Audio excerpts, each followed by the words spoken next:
They wouldn't leave.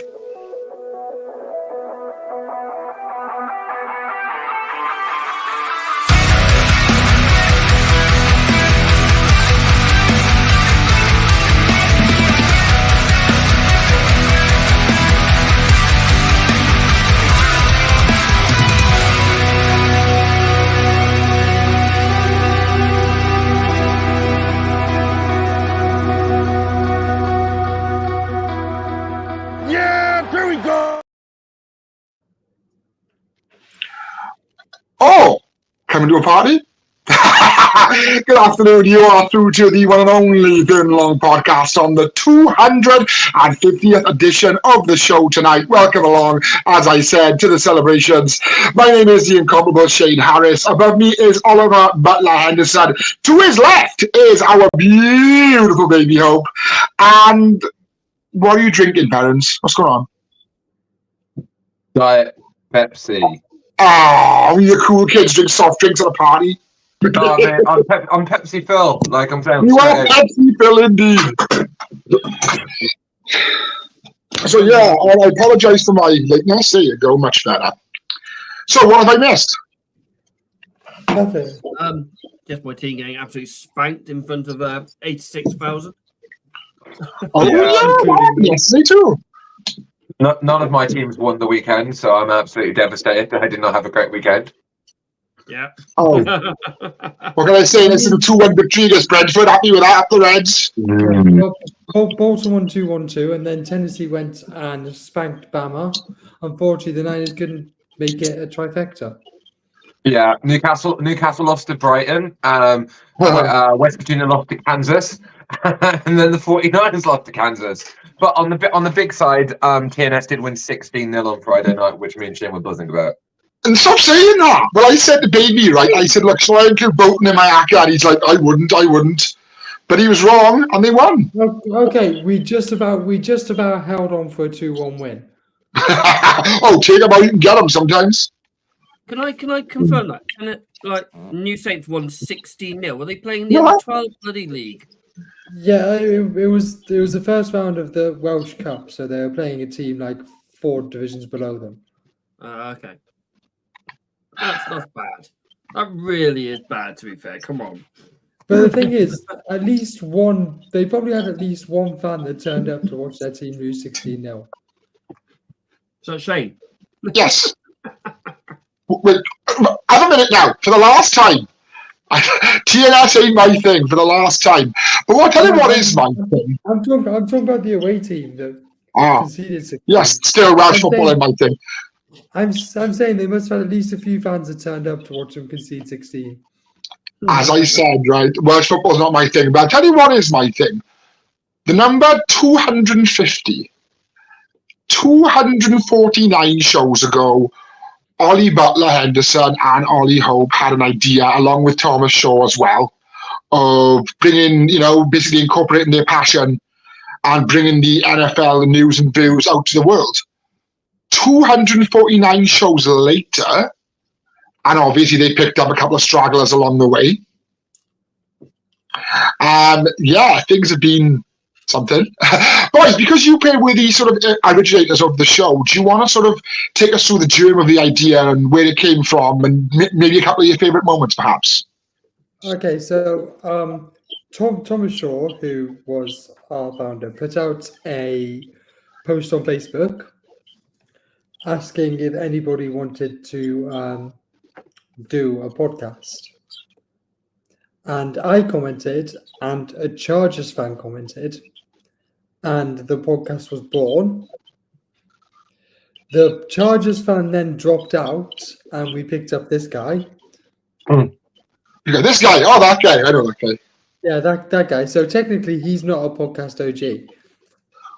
Oh, I've been getting it wrong after all these years. When you correct me? Whoa. I was on the first episode, so I am part of the OG. Thank you very much. If this is the 250th episode, it means 248 episodes ago, you said Chase Young was better than Nick Bosa. True. But then, obviously, we picked up Ollie. we picked up Ollie, and the Third and Long podcast was born. So what was the original podcast called then? It's always The been original Third and Long. podcast was the original podcast actually was going to be called 3 and Out. Oh, okay. I mean, we could do a rebrand if you're interested. But that sounds all right. I mean, as I said, yeah, we can't now. We got flags and t-shirts. All the early episodes are, of course, available on YouTube. So if you wanna, he's got a t-shirt now. Good boy. Yeah. The early episodes are not available on YouTube. Are they? I thought they were on there. They're only on stream now. No, we only started using. We were only an audio podcast to start with using Anchor. Oh, well, I never. See, I knew none of this. Yeah, so we it started all way back when. So what? 18th of March 21, around that time. Yeah, I was still living in London at the time. Like, I think we walked past your flat when we went to Wembley on a Saturday. Yeah, you would have done. You'd have walked straight past my flat. Yeah, I forget you lived in London, and then so obviously Tom left at some point for whatever reason, he left, and then you put an advert out on Facebook the same way as the podcast was formed, looking for a new host, but you couldn't choose between me or my old buddy over there. I mean, I'm still contemplating my actions way back then. But yeah, I mean, I feel frozen. We had one guy who was very anti-defense. I know who that is. Yeah, we had that guy. Yeah, hello. I played defensive back. Yeah, I don't like defenders. Yeah, okay, you go then. He said in front of a guy who loves Nick Bosa and a guy that used to play on the defense that he didn't like defense. So I mean, I've got someone who plays on. He's kind of like shocked into submission about that bit. Yeah, he's a little bit. He's a tiny bit frozen. I think we had half a dozen people, didn't we? Something like that. We interviewed quite a few, to be fair. Oh, Poison, you chose me. Oh, you chose me. Oh, Poison, that's really sweet. Oh, don't now. You'll start me off again. To be fair, we did put the ad out for looking for a person, but we were always open to having more than one. Yeah, because there's always going to be days where one or two of us. I mean, as it is now, over the last 2 and a bit years, you two have been on the show. That's we've missed people. He's back. I don't know what happened. Literally, we're all laughing about contemplating all these choices, and then and all 4 screens went black, and I got kicked out, and I was like, "What is it? Is this how they're telling me they're going to kick you out?" Like the way they like change really, really kind of like build that up of like going, we found 2 people. Oh, you couldn't decide which one, but we are now. But I felt like I thought that's how that was. I thought that's how it was going. I thought there was like a separate WhatsApp group where like 3 of you just like badmouthed me when I didn't do things. Oh my God, you know about that? Yeah, I mean, it was a great choice. I mean, you've probably been part of this around about probably 170 episodes together with you two ish, something like that. Wow. Well over 2,000. I mean, I am grateful for Tom. I will say this all the time. I'm grateful that he had the idea and the ambition to set this up, and I've met, including Tom, 4 great guys in the future run this, and Tom taught us the ropes of how to actually start a podcast and how to upload it and things. Yeah. And because of this, I've met people like Baldy. I've met the guys from the franchise tag, the big fella as well. A couple other guys around, even got spotted at the weekend, which was the most weirdest thing ever. Did you get you got recognised? That's mental. I got recognised in Nottingham about a year ago, 18 months ago. I mean, that's not from this podcast, mate. No, it's not. I watch photo. That was off a swiping right mail specialist website. All right. Leave my extracurricular activities where they are. Thank you very much. No, it was, Grindr, wasn't it? Aye! I was stood outside the Hilton waiting for the Patriots to come out and get onto their coaches to travel 200 meters to the entrance of Wembley. And the guy comes up to me and goes, You're Ollie, aren't you? Yeah, it's Kev from the FL Pod. I was like, oh, bloody hell. Wow, how are you, Bob? How are you? Yeah, so that's quite cool. Yeah,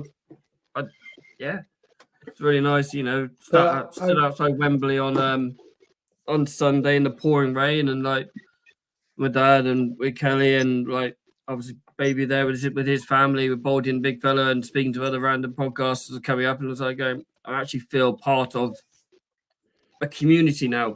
Yeah. I went so many years, even despite playing, of like being only talking to 2 or 3 of them about it regularly, and it's like now I have a whole community to speak to. I speak about my passion week in and week out, over the airways, and I absolutely love it. I was thinking back through all the episodes, and I've come up with the 5 worst takes. Oh, okay. Go on, then. And number 5, I've got Ollie saying that the Browns were going to make it to the Super Bowl, then they didn't even make it to the playoffs. Right. In my defense, they've just won the NFC North. NFC North? AFC North. And they got to the divisional where they got robbed by the Chiefs with a really bad call, which should have been ejection for the game, but it wasn't. Chiefs with a bad call.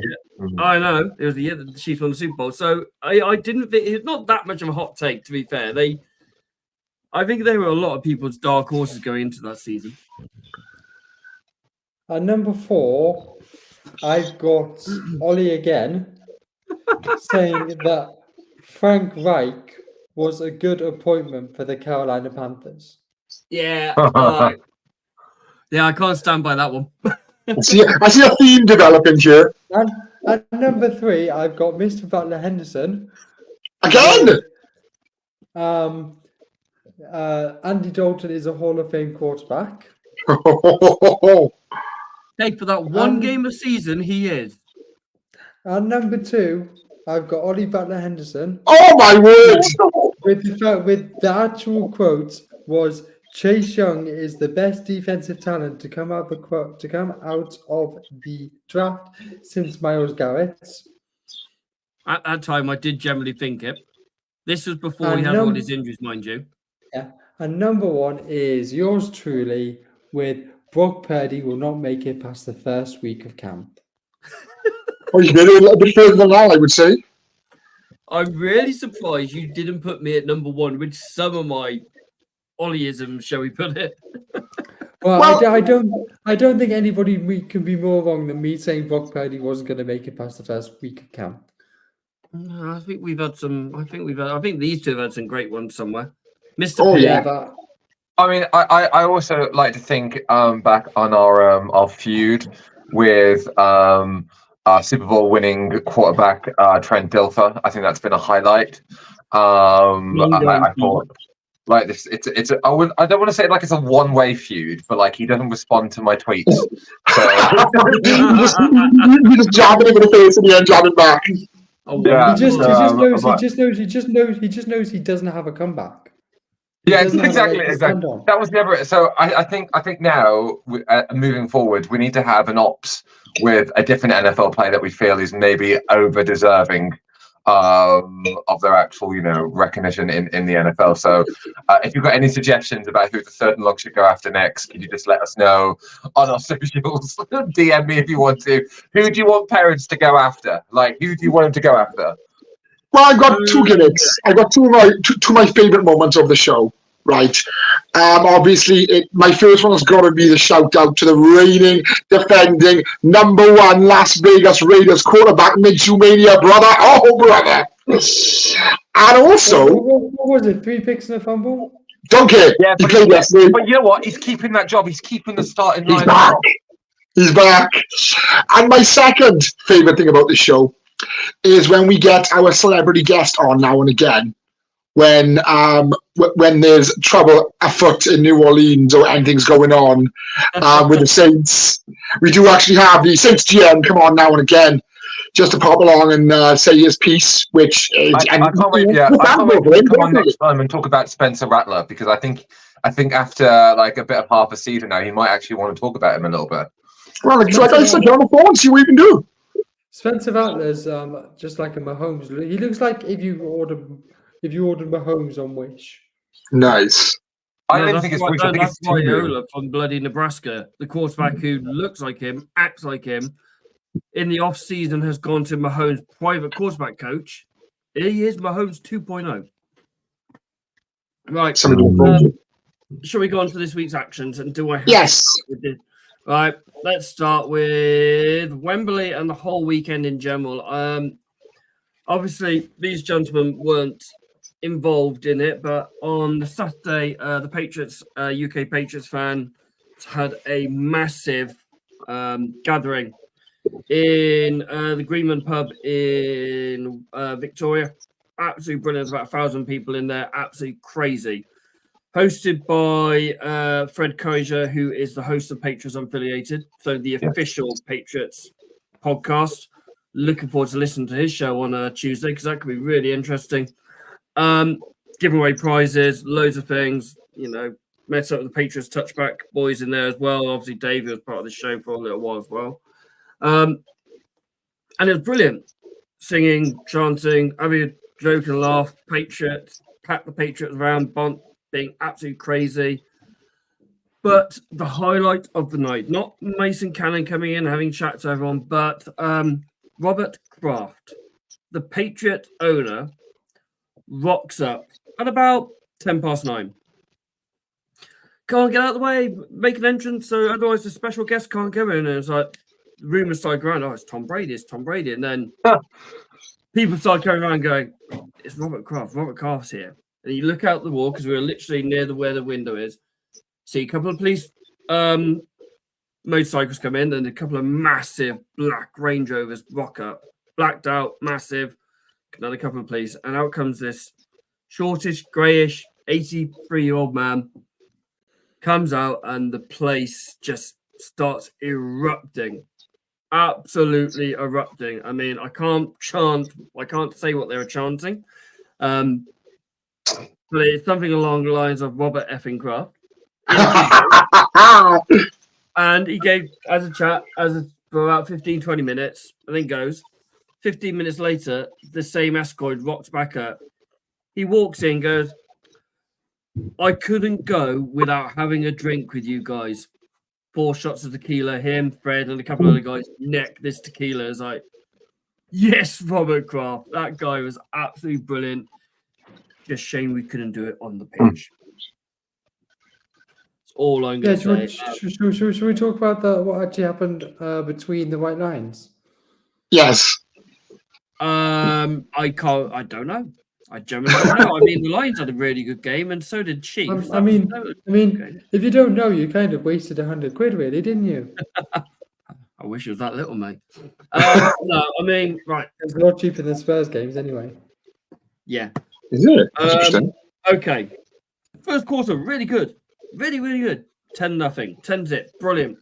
Nice drive down the field. Nice touchdown by Hasty to kick the game off right in front of Baby Hope on his corner. Yeah. Yes, this is absolutely brilliant. A couple of Jags fans next to me who I've sat next to for the last decade and a bit, just give them a bit of Jeep as you do. And then we went, and then Jags went, was it 3 and out or couple of first downs or first down and then out? I think it was totally 3 and out. And then the ball comes back the other way. A really nice drive by New England. Get it into field goal territory. Couldn't quite punch it in, which is a shame, but you get that. Red zone is what it is. The area is compact. It's more difficult.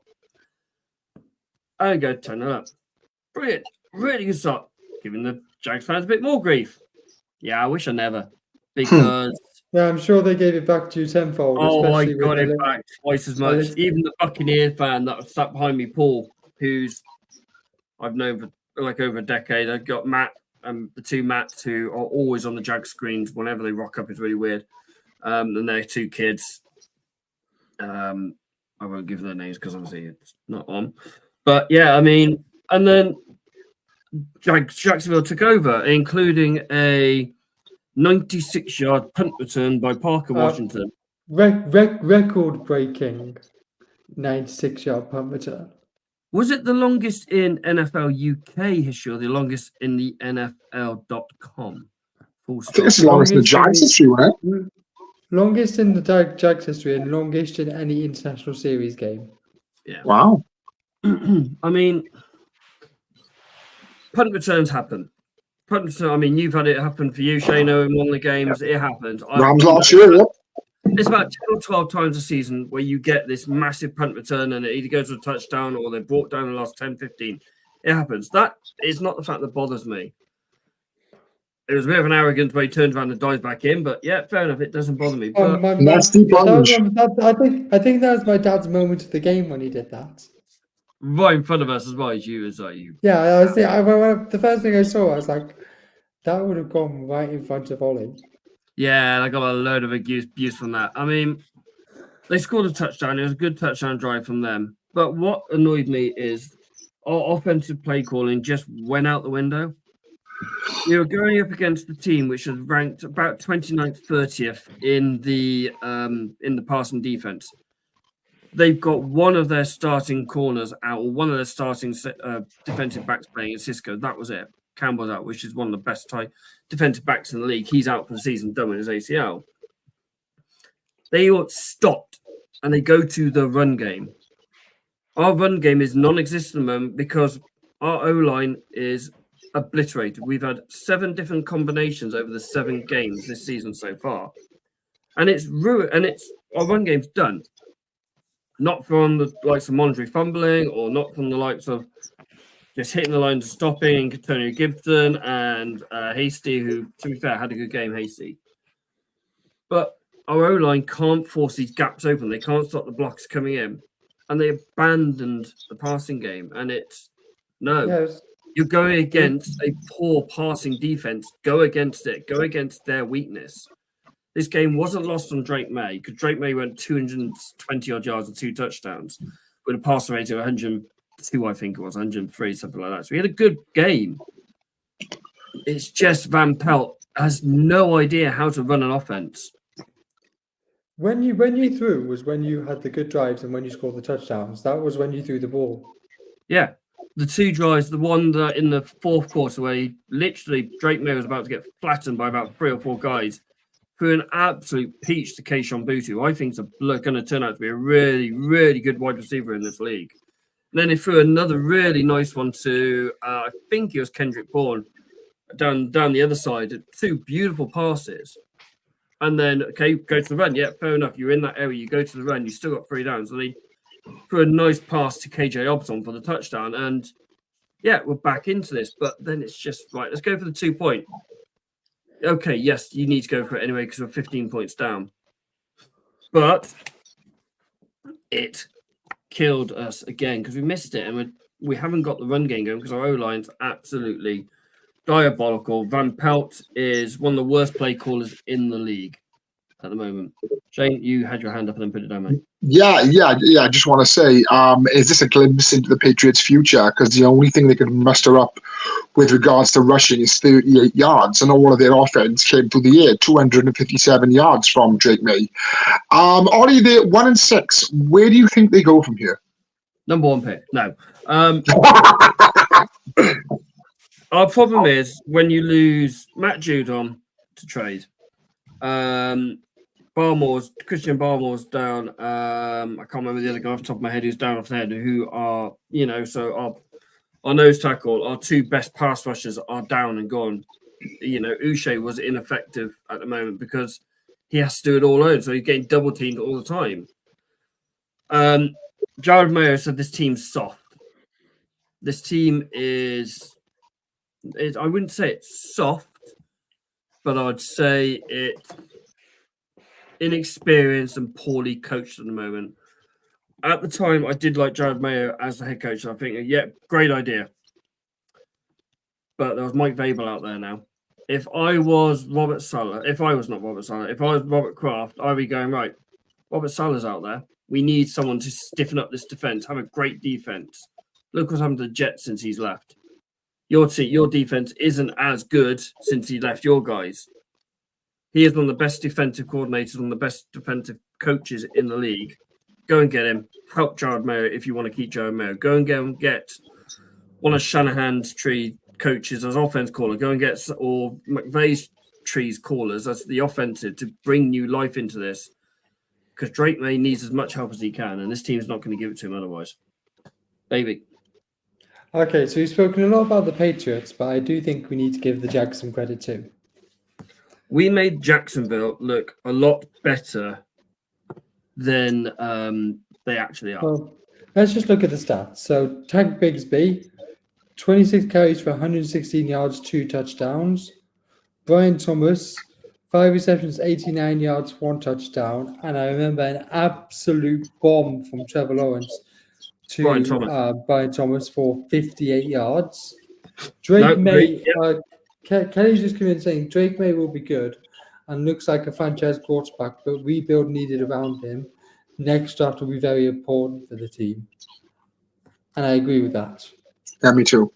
I mean, we're arguing between us, Panthers, and Browns who's going to be the number 1 draft pick. The Browns in that? The Browns are the Browns are 1-1. Browns are 1-6. And have just lost their quarterback. I think that might well improve them, but we'll talk about it in a minute. But yeah, I mean, it was the Jags defense did totally shut down. I know your offensive line isn't great, but they did totally stop the run. I mean, if you look at your running stats, Drake May had the most rushing yards for you.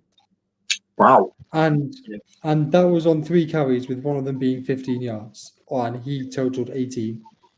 I mean, there was one that led up to the punt return, the 96-yard punt return, where I think it should have been a flag. Jalen Polk had the ball and then got absolutely levered within a step of him having the ball. I mean, levered, and he wasn't looking at the player. The player came from here, and I think it should have been like a flag for an defensive player. No, he had the ball in his hand. He had the ball in his hands. He was but he didn't have full. He had one step. I don't think I need to read properly on that rule, but my understanding on that rule is classed as hitting a defensive player. Defensive receiver isn't a penalty anymore, though. It's only a penalty. It's only a penalty now if it's helmet to helmet. Yeah. I do have to say something. He didn't go in with the crown of his helmet, so I think he was okay. But yeah, I've only seen it on the screen, so I haven't really seen it close up. I mean, we couldn't sit down that, but that's what it looked like from our end. But it doesn't excuse anything else. Jalen Polk has now gone, I think it's 9 catches for nearly 30 targets this season. Yeah, I saw he went into the locker room. Is there any news about that? I think it was just embarrassment. I mean, nothing's come out that he's hurt or anything like that. I've not seen anything like that. He wasn't happy with all the comments, and he put something on his Instagram and then instantly took it down. So yeah.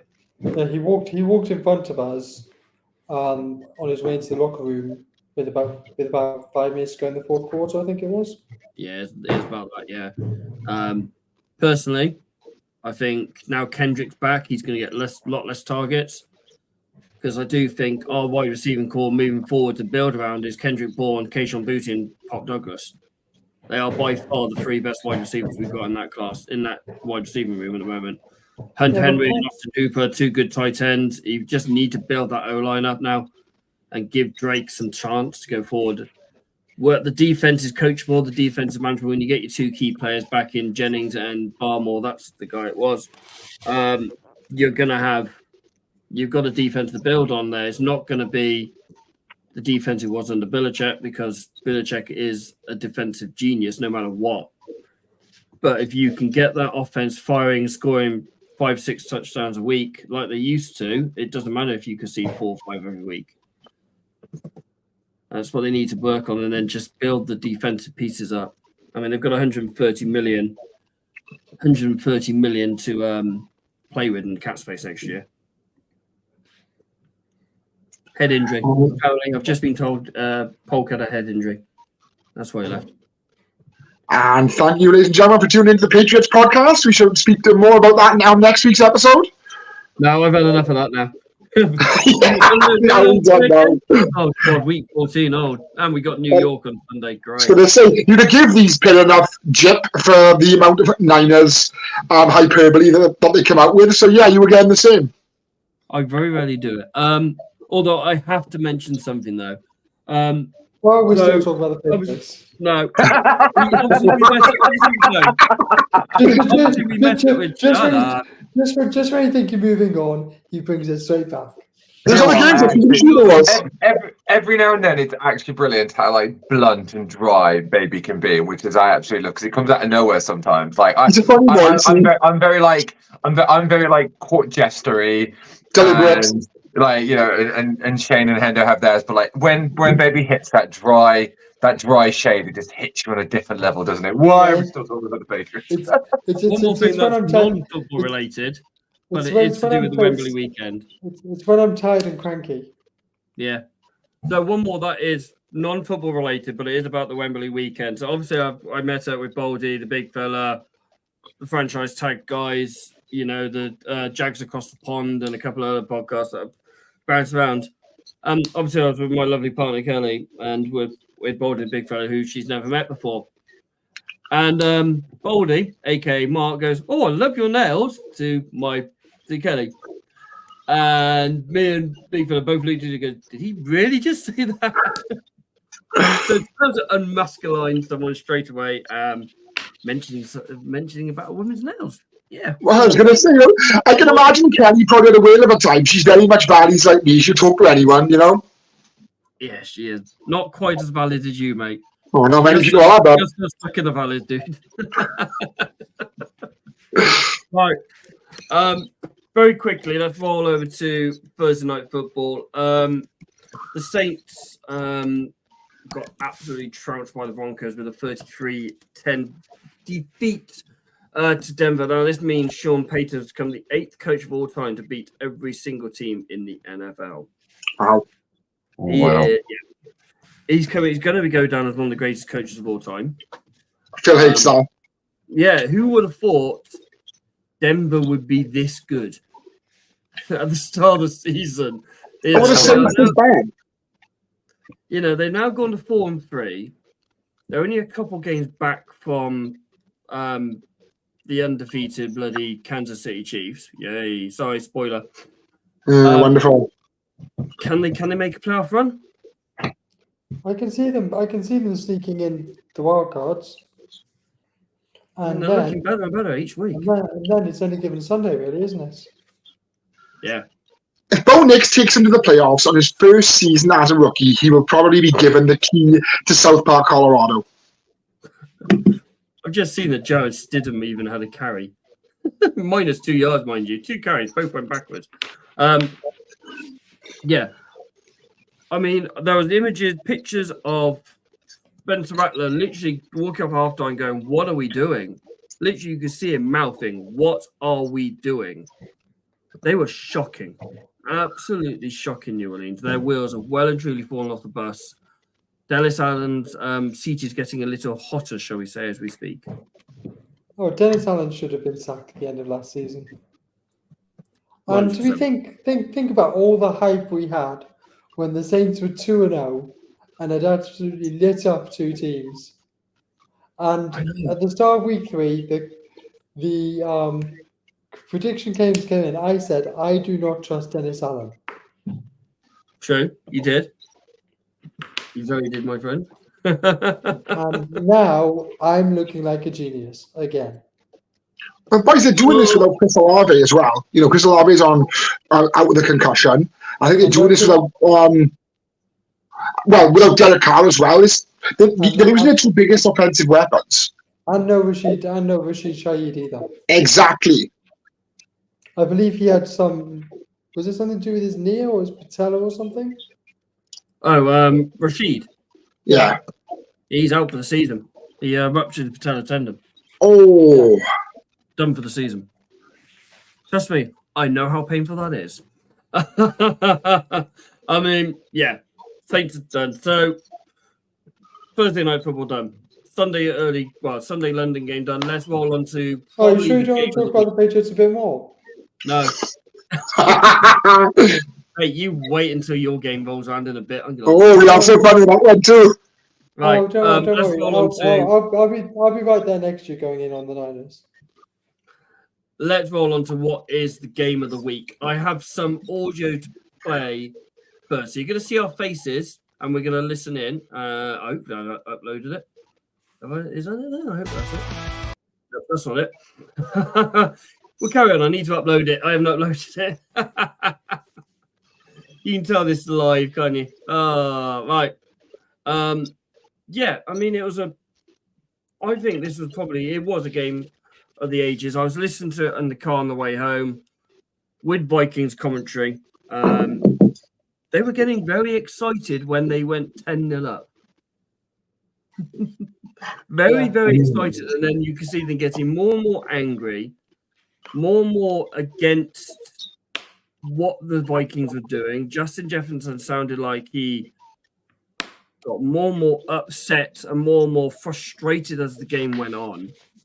Sam Darnold, we saw against New York in London a couple of weeks ago that he's hit his limitations, I think, as far as he can go. And they were saying that exact same thing on their radio show the other day. What did it come across on the TV, gentlemen? Okay, fine, I'll talk, no worries. Somebody say something. Yeah, I mean, the fact that you were right, I thought the Vikings went 10-0 up in the first quarter, and I was thinking, this is going against the grain. You know, everyone thought that the Lions would walk into Minnesota and basically hand them a hammering. But they didn't. I think they made a good account of themselves in the first quarter. Then the Lions took over then in the second, scored 21 unanswered points. I mean, there was a token Justin Jefferson touchdown for the Vikings as well. But like, as you said, let's mention Sam Darnold. Maybe he has reached his ceiling. He was 22 for 27, 259 yards with a touchdown to JJ and a pick as well. So those are not big numbers. So, you know, as I said, maybe they've reached their ceiling, but then there's also the other player on the other side who's a very underrated quarterback who's doing a lot this season for the Lions, who are now 5-1, by the way. Jared Goff, he went 22 for 55, 280 yards and 2 touchdown passes. He's been quietly consistent and he's keeping this Lions train chugging along. I mean, Jared Goff's last 4 games, okay? 18 from 23, 199. Pass rate 113. Perfect against Seattle, 18 from 18, 292 yards, 155.8. Against Dallas, 18 for 25, 315 yards, 153.8 passer ratings. 22 from 25. At one point, he was 18 from 18 again yesterday. For 280 yards, 140 passer rating. Is he the front runner for MVP? No. I think he's in the conversation. Do I think he's the front runner? No. As I said, he's very quiet. He's going under the radar. But then, like with the arguments when you compare him to the top 5 QBs in the league, he wouldn't even crack it. You wouldn't even think about mentioning him in amongst the likes of Josh Allen, Mahomes, Brock Purdy, you know, LJ, and you know, Joe Burrow, people like that. You wouldn't even think to mention him. Yeah, I mean, he is currently 4th favorite at 6-1 on Sky Bet to win MVP behind Mahomes, who had a mare last night, Stroud, who hasn't let the world on fire this year, and Lamar hasn't been brilliant this season so far. Mr. P, you've got your hand up. Yeah, so not necessarily talking about like MVP, but I just want to make a special mention to one of the Lions players from yesterday, a massive superstar, and it's kind of like I think I say massive superstar, a massive moment in the beginning of his career, because we talk about like our love for Dan Campbell and how he creates these heroes out of just like, you know, everyday guys. The kicker, Jake Bates. A year ago, he was bricklaying. Oh, shall I hold that for a minute, Mr. Perrins? Oh, okay. Shall I play the audio that I've got? Yes. And it'll set the stage for Jake Bates. who was a soccer player at Central Arkansas, and then became a kickoff specialist at Texas State and Arkansas, was signed as an undrafted free agent by the Houston Texans last year, released during the preseason, and then made his name in the UFL with those booming 60-yard kicks. Hit 3 of them, including a game-winning 64-yarder at Ford Field against the St. Louis Battlehawks. To that point, he had only attempted and missed 1 kick in an organized game. That was all the way back in high school. Incredible story. He went 21 of 28 in the UFL, earned a 2-year deal after Michael Badgley tore his hamstring in July. He's hit a game-tying 32-yarder against the Rams late in the 4th quarter. He is 9 for 9 in his NFL career, but this one, the most weighty kick of his life. For the lead, Bates has delivered. Detroit is on top with 15 seconds left. I got goosebumps. I've listened to that several times now. I've got goosebumps. We need a copyright claim for that. It's literally in the same vein of like that Vince Papale kind of like in like Invincible, and you know, with like the American Underdog story, you know, about Kurt Warner. These are the moments that we absolutely love in professional sports and what we love in the NFL in general. Where, like, you know, a year ago he was bricklaying, then he was kicking in the UFL, and now he's just, you know, playing for the Detroit Lions, who are one of the top teams in the NFL, and he kicks a game-winning field goal with 15 seconds left. I mean, that is ridiculous, against isn't the it? biggest rivals that are currently unbeaten. So, I mean, that's literally how you get legends started about you, you know? That's literally how, you know, a really, really prolonged career in the NFL can be, because, you know, a kicker is worth his weight in gold. I think it's what, like, you know, Bill Belichick used to call Vinatieri like his money in the bank, because he could always guarantee that, you know, when he needed to him, he would always be there just to make sure that, you know, the kicking counted. So well done to Jake Bates. I think if I was to get a Lions jersey for myself, I think I would actually get his name on the back of it. I mean, yeah. I mean, you're the XFL expert in this group, mate. I won't. And his not if you watch it. I know. It's like, unless it's like outside, you know, the Big Ten and the NFL, no one really watches football, Bobby. Like, it's kind of. Whoa. I started watching college football this weekend. I started watching the Texas Longhorns. I think that's the thing. And they came with Georgia. That was all right. I actually enjoyed that. It was good. Mm-hmm. Okay. So massive. I mean, I picked the wrong team, you know, when I went to uni, you know. I'll support the team that gave us all those free jerseys. Yeah, cheers, West Virginia. Mate, I chose Boston because of my allegiance to the bloody Patriots. Exactly. Like, you know, I could have picked Caltech or Stanford. Jesus Christ, I could have picked Stanford. I mean, I picked Tennessee because I like their song. I mean, I love Country Roads, man. Like, just if you were to like be in the stadium and listen to like 70,000 people sing Country Roads, like I know they're playing at Wembley the weekend. I know it happened on Sunday. It happened on Sunday. 86,000 people sing it, all bar me, because I was like, I'm not singing. I'm in a bad mood. I'm not singing. You are so salty. We went to Spurs. I will not sing it because it's so closely associated with English football. No, you're all right. Yeah, well. I was there belting out Country Roads with the rest of them. I've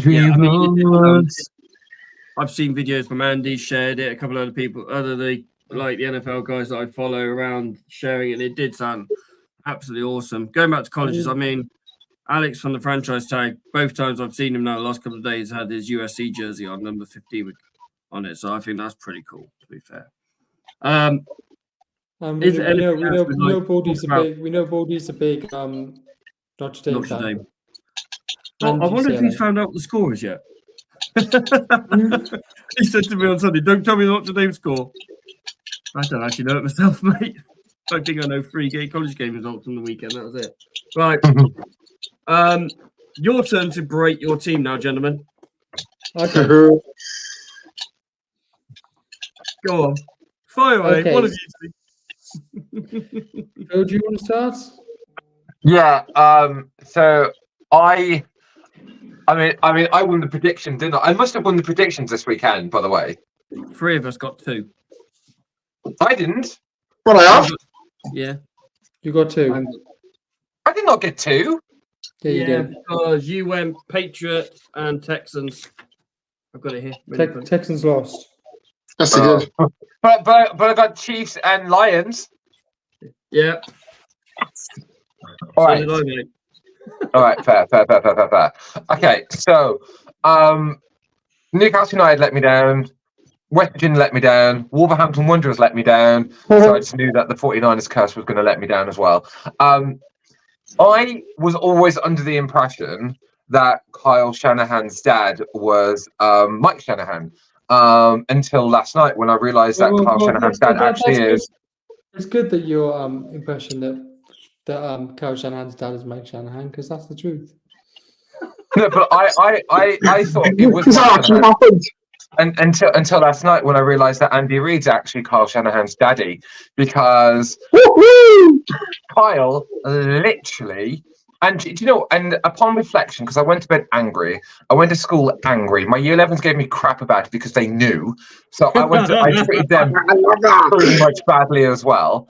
And one of the lads that plays for the Titans after school, he was like, "Yeah, so he was like, so I'm gonna go home and watch the highlights." And I went like, "Dan, don't bother." And he went, "Oh, what do you mean?" Like, because like he didn't know the score. Like he literally just he's so innocent that he was like, I don't know the score. I'm just gonna go watch the highlights when I get back. I went, "Dan, it's not worth it. Like we lost, we got battered." And he went like, "Oh, why would you do that?" I was like, "Because I'm saving you the half an hour worth of pain that you would put yourself through for it."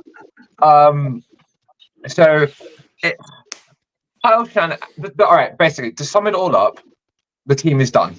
Like this current incarnation of the team is done, and I don't think Kyle Shanahan will get sacked, and I don't even think he's remotely going to be on the hot seat this year.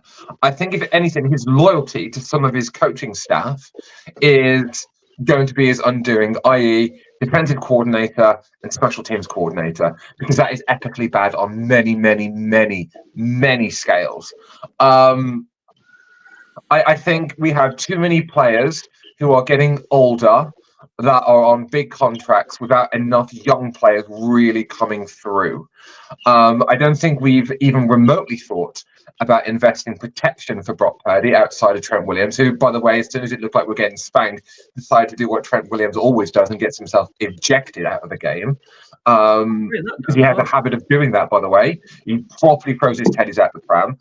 Us fart-arsing about in every off-season, not, literally longing out contract extensions, have massively done us in. Now, I'm not saying like Ayuk, I'm not angry with him because he basically he's got injured and now he's got paid, so he doesn't have to worry about getting paid because he's probably going to miss the next rest of the season, but he's all right now because he's going to get his money out of it. I just think that we have a lot of questions to ask in the off season, and a lot of players I think unfortunately will be looked to be traded on or moved on or not renewed, because I think Kyle really needs to think about scrapping the book and literally start bringing new players in. And also, Kyle Shanahan proved that he is just a system head coach last night, while at least Andy Reid was being quite creative, because we can't use the injury route because Kansas City have a lot of offensive weapons out as well. They do. So we can't use the argument of, oh, well, we've got a lot of players out. No, Andy Reid just was creative with the players that he got, and they absolutely demolished us. While Kyle Shanahan was like, I cannot get out of the system. You cannot change the system. The system will get us to a Super Bowl where we'll choke against the Chiefs. Well, we choked against the Chiefs last night. So I don't think we'll be playoff bound. I think we'll actually quite whimper out the rest of the season, and I wouldn't be surprised if we actually make a few moves to maybe trade away some players before the deadline day. I just think we're cooked. I generally think we're cooked. I mean, can we have I Jennings? think that. Can I give a more glass half full assessment? Yep, go for it. Okay, we are 3-4. Our next game is at home to Dallas. Dallas aren't exactly setting the world alight at the moment. I mean, you're more likely to score on them at their place because they like putting 40 burgers up at their place. Yeah. Anyway, then we have our bye. Yep. And so I think if we can get to that bye of 4-4, and let me just tell you our game, the next couple of games after the bye, because I think it's not too bad after the bye. So Dallas bye. So I'm just getting the games up. We then have the Buccaneers. We then have the Seahawks at home. We go to Lambeau, and then we go to Lambeau. So I think the 3 games after the bye are definitely winnable. So, Green Bay and Lambeau, okay. yeah. So say we win the game against Dallas and we're 4-4, then we win those 3 games. Suddenly we're 7-4, and we're in the driving seat for probably, let's face it, a not great NFC West. You will be 2-2 in the next 4 games. I don't think you'll go to Lambeau, and I don't think you'll go to Tampa and win. And you won't beat Buffalo. Buffalo, yeah. Well, I didn't get to that Buffalo game for a reason. I'm just saying that I think 4-4 at the bye would be okay, and I think we can kick on after the bye with potentially McCaffrey back, potentially Dre Greenlaw back. Debo looks like he'll be back next week because he was just done well. Same with Jennings. If one of Pierce or Cowling can step up, I think we could be okay. Phil, I see you got your. Yeah, so I'm wearing my Steve Young jersey for 2 particular reasons. Reason 1, I just wanted to feel good, and that was the last time that a 49ers fan could feel good, when Steve Young was under center. And I also just wanted to, because it just brings me back to something that Steve Young said about the 94 season, because after they didn't actually quite get to the 3-peat, and that was in like the rise of the Dallas Cowboys, where the Dallas Cowboys won 3 Super Bowls, and Steve Young said about that 94 season that it wasn't just like the culture that had to change, their mindset had to be changed, because they kept getting to the NFC Championship and then getting beaten by the same team. They were like, in the 93 season, they were the best team in the NFC. They had home field advantage. And then the Cowboys came to Candlestick and demolished them. They properly embarrassed them. And they said, like, we just kept getting beaten up by the same team over and over and over again. Does this sound familiar, by the way? Mm-hmm. Where we had the talent, we had the Jerry Rice and the Rathmans and the Ricky Waters we just kept getting steamrolled by the same team. And then it was just that 94 season that they made a couple of personnel picks. I mean, they got a incredible Hall of Fame defensive end named Bryant Young, and they picked up Deion Sanders in free agency, and we completely just tore up the NFL that year.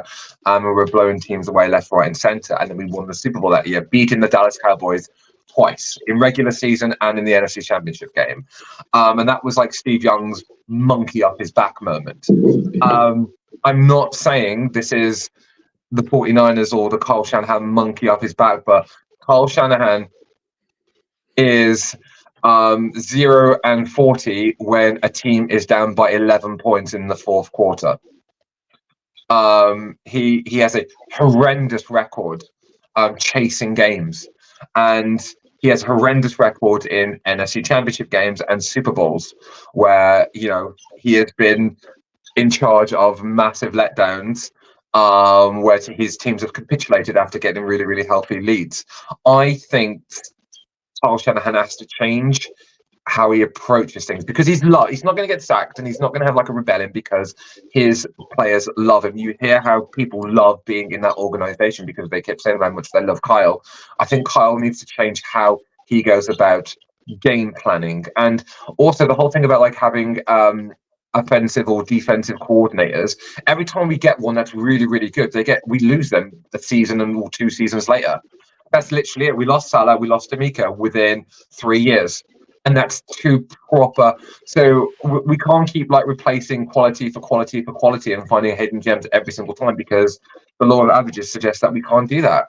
I just think Kyle really needs to think about how he wants to manage that team, almost like Coughlin did in 2008 when it was his supposedly last year in New York, and he went like, well, if I'm going to literally have this my last year, I'm going to go about having it in a different way, and they ended up winning the Super Bowl. Not to bring that up on it.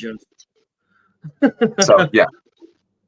Right, let's have a objective feeling from Mr. Harris. Just quickly, Callum's just said Kyle sounds great. I have no idea who he is. You check your man, Paul. We're referring to Kyle Shanahan, the head coach of the 49ers. Shano. But yeah, just a quick one. My disdain for the world famous San Francisco 49ers as well, documented on the show. But I will say one thing. The gentleman played for the Niners yesterday, wide receiver, first round draft pick, who went 5 for 3 with 21 yards. And this is his first game back from being shot in the chest.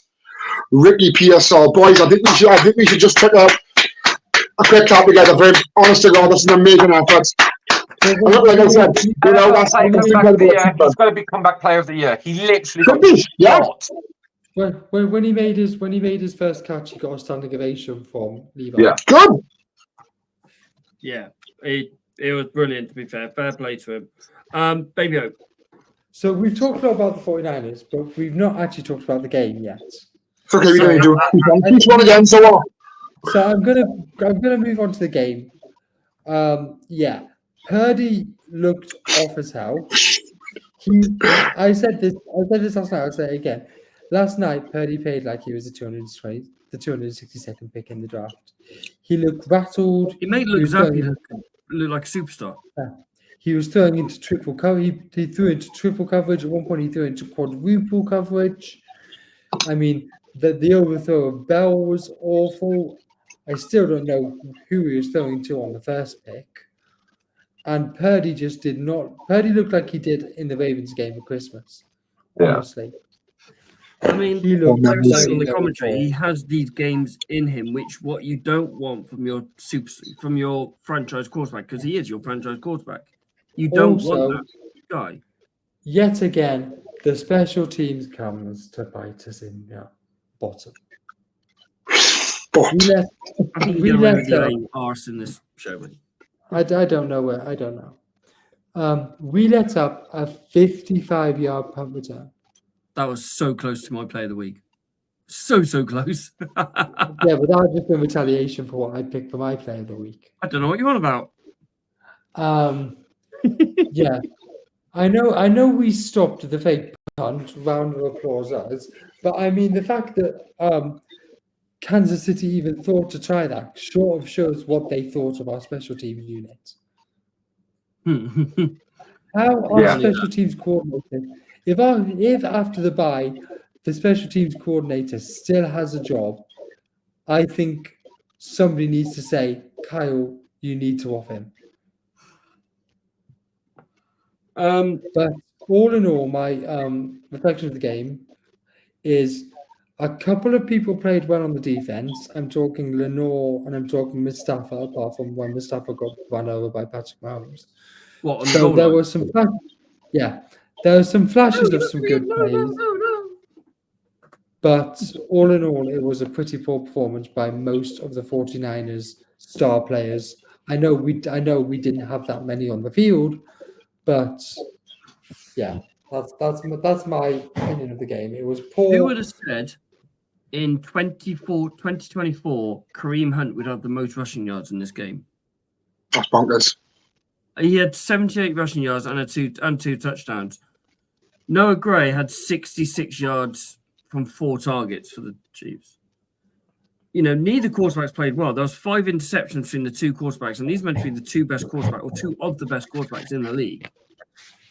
Yeah, I do believe Brock's a good quarterback, and I will stand that. And I know I ripped the mick out of you left, right, and centre, but he is a good quarterback. He is a top tier quarterback. But it shows what happens when you don't have your key weapons, because he was out without Ayuk, went down with an ACL. He's done for the season. Debo was ill. Christian McCaffrey out, and I'm sure there's another one missing as well. But to be honest, I'll tell you who I think we're missing our top 5 weapons, which is Christian, excluding Kittle, Christian McCaffrey, Debo Samuel, Brandon Ayuk, Elijah Mitchell, Joanne Jennings, all out. And What I know happened to it's Ron like Jennings? I had no notification that he was out. he didn't practice all week. Nothing came up on my because I didn't one of my sleeper teams. They said he wasn't out, so I don't know. He was declared out the day before. Everyone's like, oh, Purdy can't do anything without his superstars. Take 5 offensive weapons out of any team in this league, the quarterback would struggle. I mean, we do it week in, week out, so don't worry about it. Right, really quickly, this is my take. It was a defensive game. You know, the defense played incredibly well. The quarterbacks were shocking. Both quarterbacks played shocking. Like I said earlier on, I've never seen Mahomes overthrow a player like that before, like he did to Xavier Worthy. He overthrew him by a good 10 yards, and that isn't Mahomes-esque. You know, really, really scary. I do believe Carl Shanahan has some very big issues with KC, and Andy Reid very much, or Steve Spagnuolo has his number. Yep. It's almost like they have the Niners playbook in their hands, and they know how to play it week in, week out. So yeah, there's that. What is it with your team when the chips are against the wall, or you're badly beaten? Because you did it against the Eagles in the NFC Championship game when Brock went out injured. You just want to fight people. Yeah. No, that's just Trent Williams. I mean, I get it. You know, he retaliated to whatever the Chiefs guy did. But you're a veteran in this league. You've been in this league, 14 years now, Trent Williams? You know not to retaliate. You know it's always the second guy that gets caught. Always. Trent Williams just can't control his emotions. I think he's just a very, very bad loser. I mean, Mr. Parents, you probably tell your students all the time, don't retaliate because you're the one who's going to get caught. Yeah. I mean, I coach my football kids like, do not retaliate because it's always going to be you that gets caught. Yeah. So like funny you should say this, but like I because I have a few lads that play like outside of school, and a couple of them, especially the one that plays DB, he's a great lad. He's developed the art of trash talking. And yes. And obviously, as a proprietor of trash talking, I'm never really going to say, you know, don't do it, because like, you know, it is part of the game, and obviously it's team, you know, it's you know, teammanship and all that kind of jazz that goes with it. So when he was like literally just giving it off, I'm just saying that, like, you know, just being quite neutral. And we were just training today, and he was winding up another lad who's also a trash talker that's in the year above him. And the lad above, you know, he was getting really, really round up, and he started, like, you know, agitating, you know, and I literally had to take him aside and we're like, listen, blank, you know, you do the exact same thing. I'm not going to say it, like, I'm not going to say that. It's like, you do the exact same thing. He's now turned the tide on you, and you're reacting. So you're now doing exactly what you would want to do to him anyway. So the only people that's going to, you know, suffer from it is going to be you, because you will be ejected, or I will pull you out of the game if I don't think that you can cope with it. So this is it. But then this is a 16-year-old boy. Okay, we're not talking about that. We're talking about a 37-year-old millionaire man. So I struggle with Trent, because he proved in the offseason when he had his little sit out for more money and a better contract, and now he's come back. He's not exactly been amazing. And then he got himself ejected. So there's discipline galore in the 49ers front office. But, you know, attitude, well, management sets the tone. I would just like to talk about one play which turned into 3 plays due to 3 penalties, which were all discipline. There were 2 offsides, and there were 12 men on the field. And that's just discipline. Yeah. Right. Let's roll over through the rest of the Sunday games really quickly before we talk about Shane's Mr. Ravens. So the UK fan group went out to Atlanta to see their team get absolutely dominated by on all 3 places. Just quickly about that game, I just like to say shout out to Bijan Robinson finally having his breakout game. They cost him 60 quid, they did. Cheers, Atlanta. 163 yards, 1 touchdown. Finally showed 103 yards, 1 touchdown. But yeah, Shane, it also cost me my bet too. And every other game right. I mean, it still wasn't good enough. They still lost to Seattle 34-14. Yeah. The Bills had to come from behind to beat a Mason Rudolph-led Tennessee Titans 34-13 as Amari Cooper scores in his debut, despite not knowing his route. So I don't know if you've seen it. It was his first catch for Buffalo too. Huh? It was his first catch. Yeah. It was like at the line of scrimmage, about on the 15. Or they called an order to change it. Amari Cooper looks at Keelan Coleman and goes, what? And Amari Cooper just run that way, mate. Just run. Drops, beats it right at the corner. Nice empty space in the end zone. Perfect. Deshaun Watson goes down with a season-ending Achilles injury as the Browns lose to the Bengals 21-24. I've got something to say about the Browns fans. I'm going to talk about that on Thursday, I think, because that is disgusting what they did to that gentleman, despite what he's done. A last-second field goal from new signing Brandon McManus gives the Packers a 24-20 win over the Texans in Lambeau. None of us got that. We all went Texans. How bad is that? I know. Despite Anthony Richardson only throwing for 129 yards, the Colts beat the Dolphins 16-10, who have Tua back next week. More of that on Thursday. Saquon Barkley kind of returns to haunt the Giants with 187 total scrimmage yards and a touchdown, despite the Giant fans burning his shirt, as the Eagles absolutely blows the Giants out of the sky with a 28-3 win. On to the late games. Gardner Minshew was picked off 3 times. That's 3 times, and he only all right. as he came in for the injured Aiden O'Connell. Don't forget the fumble. And the fumble. Yep.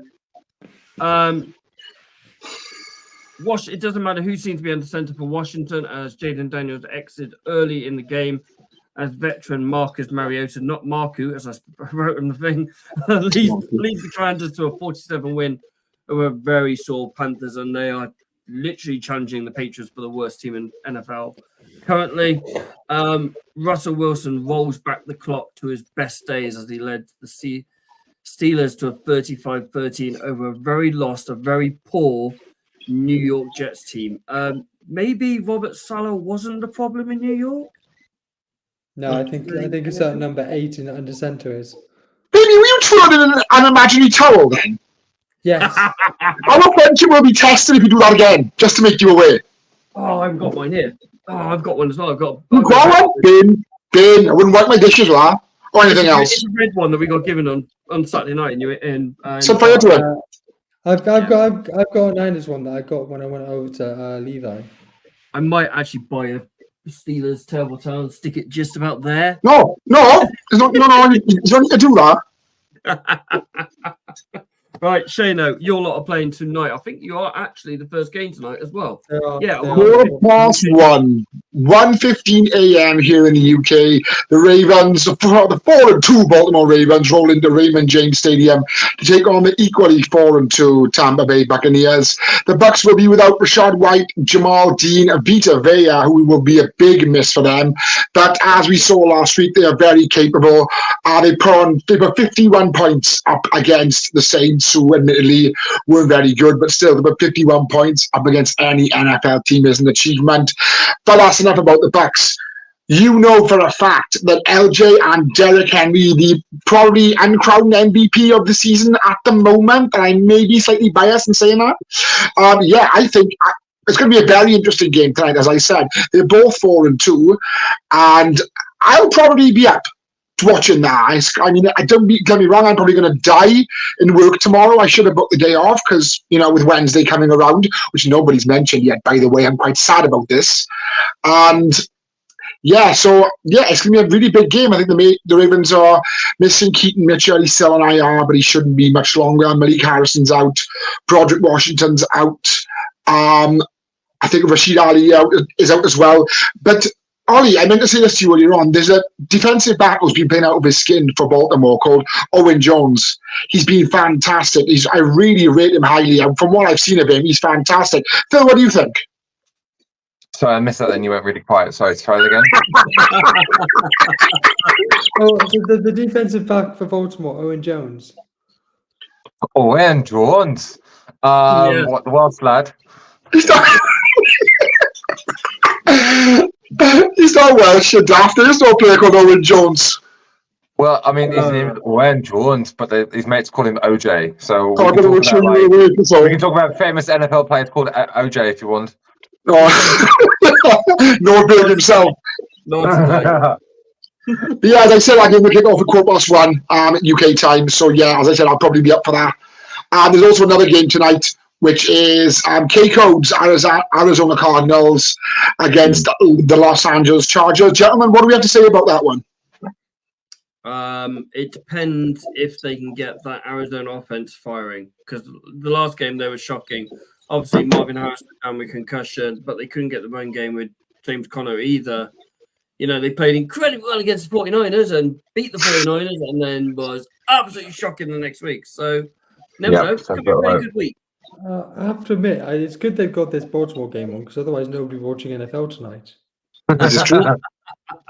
I mean, I know you referred to it as this Baltimore game, nothing to do with the Bucks. Quite correct. Yeah, I mean, everyone, nobody wants to miss Owen Jones. I know. Owen Jones, look at you. Owen Jones. The Tampa Bay offense will cause you a lot of trouble, but you know Baker's going to throw you a pick or two.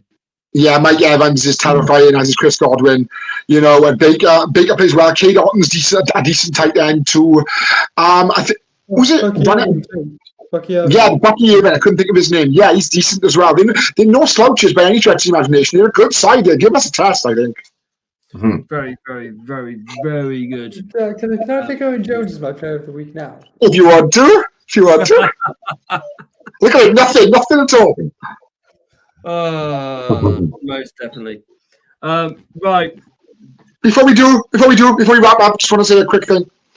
Again, back to the point of 250 shows of this beloved podcast.